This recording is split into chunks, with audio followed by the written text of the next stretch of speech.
दोस्तों, यह कहानी उस समय की है जब गौतम बुद्ध आत्मज्ञान की प्राप्ति के लिए कठोर साधना कर रहे थे। उस समय उनमें भी निराशा का संचार होने लगा था। ऐसे में उन्होंने कैसे एक गिलहरी से सीख ली और लक्ष्य प्राप्ति में जुट गए।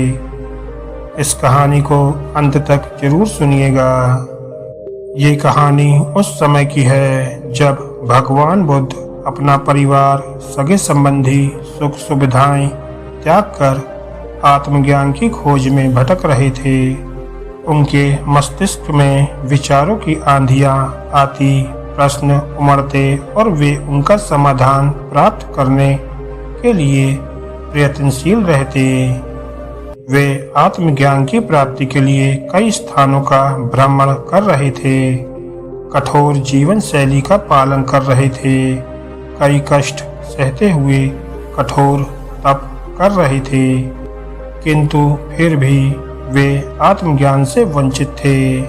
एक दिन एक वृक्ष के तले आसन जमाए वे गहन विचारों में लीन थे। धन, माया, मोह, संसार की समस्त सुख सुविधाओं के त्याग के बाद भी आत्मज्ञान प्राप्त न होने के कारण उनके हृदय में निराशा का संचार होने लगा था। निराशावश वे सोचने लगे कि प्रयासों में मैंने कोई कमी नहीं की, फिर भी मुझे आत्मज्ञान की प्राप्ति नहीं हुई।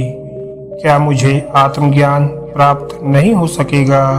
उदास मन से वे अपने मस्तिष्क में उठ रहे इन प्रश्नों में उलझे हुए थे कि उन्हें प्यास लगाई।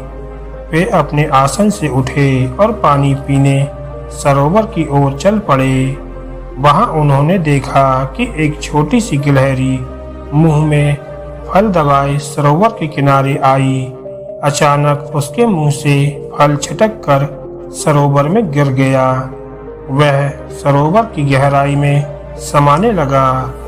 गिलहरी तुरंत सरोवर में कूद पड़ी और उसके जल से अपने शरीर को भिगोकर बाहर आ गई।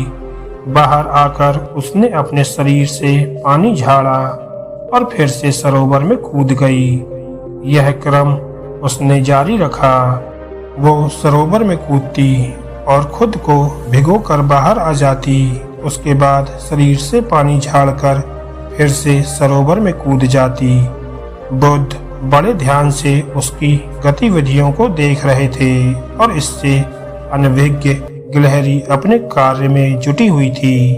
बुद्ध सोचने लगे कि इस छोटी सी गिलहरी के लिए सरोवर को खाली करके अपने मुंह से गिरा फल को प्राप्त करना इसके लिए बहुत असंभव है। फिर भी ये बिना हिम्मत हारे पूरी आशा और लगन से अपना लक्ष्य प्राप्त करने में जुटी हुई है। एक छोटी सी गिलहरी जब निराश हुए बिना अपना लक्ष्य प्राप्त करने की दिशा में प्रयास कर सकती है, तो मनुष्य होकर मैं क्यों नहीं कर सकता? मैं क्यों निराशा के भंवर में डूब रहा हूँ? नहीं, मुझे निराशा को त्याग कर पुनः आत्मज्ञान की प्राप्ति की दिशा में प्रयासरत हो जाना चाहिए। वे लौट गए और पुनः तप में लीन हो गए। एक छोटी सी गिलहरी से सीख लेकर वे आत्मज्ञान प्राप्ति में जुट गए और एक दिन उन्हें आत्मज्ञान की प्राप्ति हो गई और वे बुद्ध कहलाने लगे।